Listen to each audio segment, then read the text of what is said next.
Hey there, it's Gary. So I've embarked on this thing about doing Santa Claus stories. We'll see how it never fails. You start something and then the cat jumps up. Anyway, these are stories that I've experienced. They're mine, right? They're not from somewhere else. They're mine.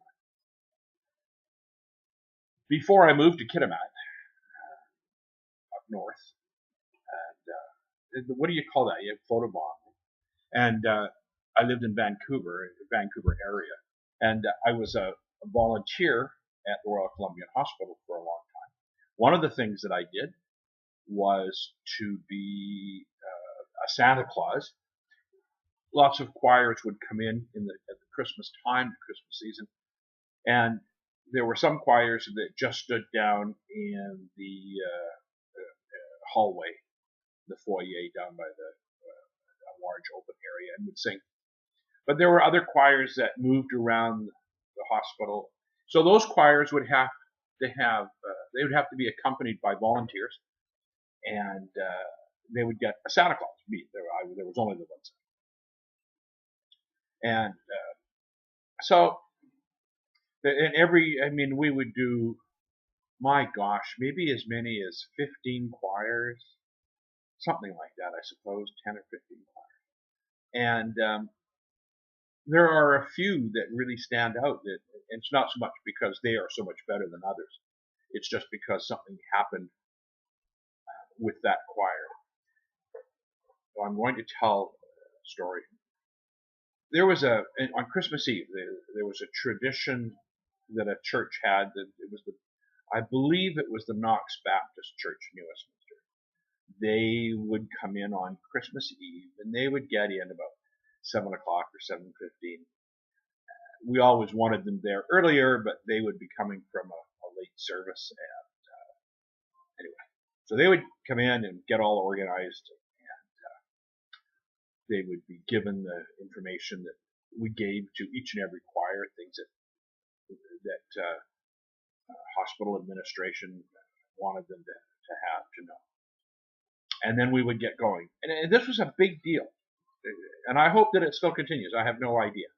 But the church, the choir, would do as much of the hospital as they could, and it would take an hour and a half or 2 hours.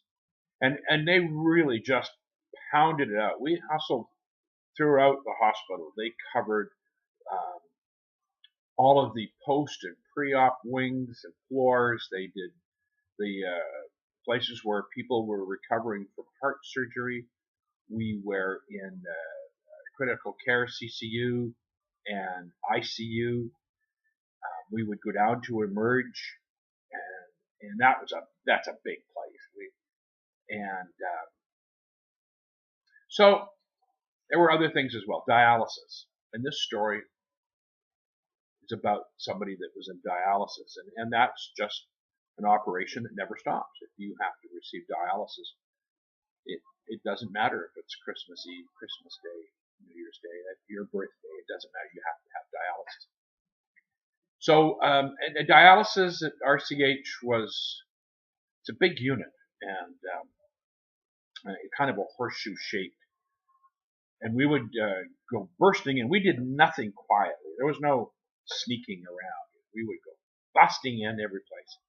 And lots of, tell you what, if you have to be in a hospital on Christmas Eve, it's serious stuff. Nobody wants to be in the hospital. So we didn't walk around with our heads hung down low or anything like that. It was a lot of powerful singing and good cheer. And so anyway, we go into dialysis. Oh, and so in Santa, the hospital never had money. There was never money for buying toys for kids and things like that. But there was always a little bit of money around somewhere just to go to the dollar store or whatever and buy a few toys, in the thought that you never know when you're going to come across a situation where you need a toy. And we go to dialysis. And this is probably, 8 or 8:30 on Christmas Eve. and we go in and around. Santa's taking the choir around, and probably they were split up because it's a big area. It could stand to be split, and yet everybody sings across from each other. And here's a dad in bed getting his dialysis, and he has 2 children with him. And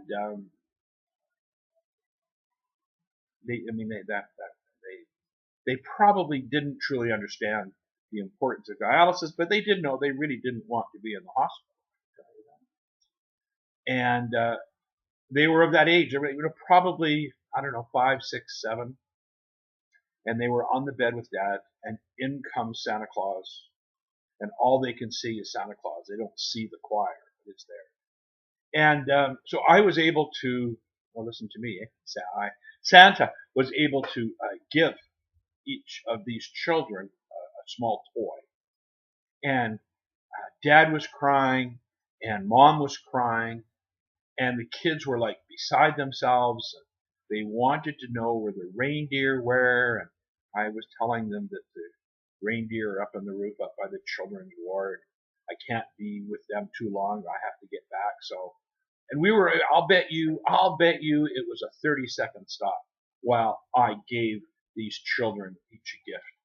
And then we were on our way. But I remember the tears. And tears of joy, tears of the mystery, it was a remarkable Christmas Eve time for me that should have happened.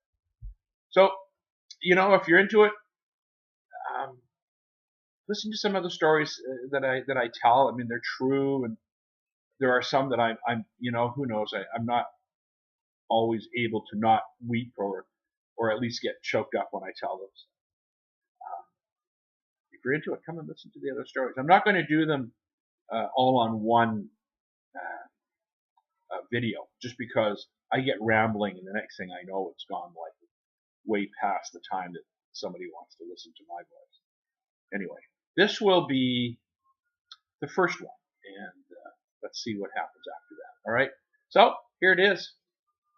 Let's go tell some more stories.